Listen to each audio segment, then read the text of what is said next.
আমি আহিছোঁ গোৱালপাৰাত থকা শ্ৰীসূৰ্য পাহাৰলৈ আৰু এয়া শ্ৰীসূৰ্য পাহাৰৰ গেটটো খুব ধুনীয়া ভিউ আৰু সোমাই যাওঁতে দেখিব ধুনীয়াকৈ দুয়ো পিনে গছ আছে আৰু গেটেৰে যেতিয়া সোমাই যাওঁ বহুত ধুনীয়া এটা ভিউ আৰু আজি পিকনিক খোৱা মানুহ বহুত আছিলে আৰু আহি এয়া ফাৰ্ষ্ট দেখিলোঁ শ্ৰীকৃষ্ণৰ দশ অৱতাৰ পাথৰবিলাকত ধুনীয়াকৈ আৰ্ট কৰি ৰাখিছে।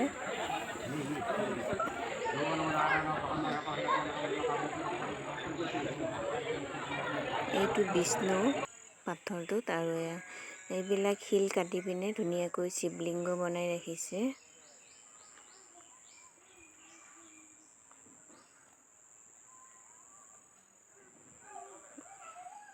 যিমানবিলাক পাথৰ আছে প্ৰত্যেকটো পাথৰতে সৰু ডাঙৰ শিৱলিংগ আছে আৰু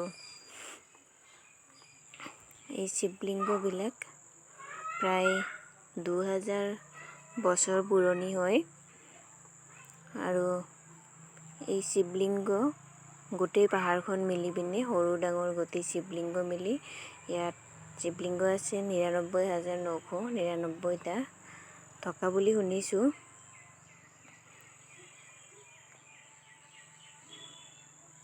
আৰু এতিয়া ওপৰলৈ গৈ আছোঁ।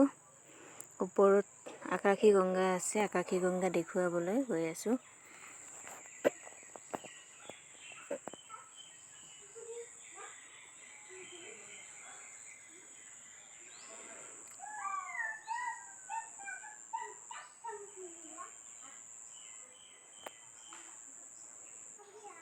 চিৰি বগাই যাওঁতেও বহুত ভাগৰ লাগে।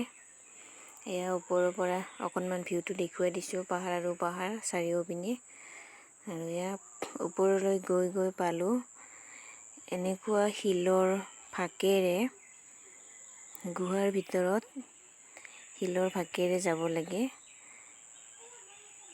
আকাশী গংগালৈ আৰু জোতা চেণ্ডেল প্ৰৱেশ নিষেধ লিখা আছে।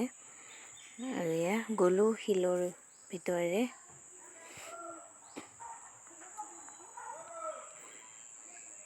ভিতৰত গৈ দেখিলোঁ তাত মন্দিৰত পুৰোহিত এজনে পূজা কৰি আছে আৰু ভগৱানৰ কামত লগাব পাৰিব।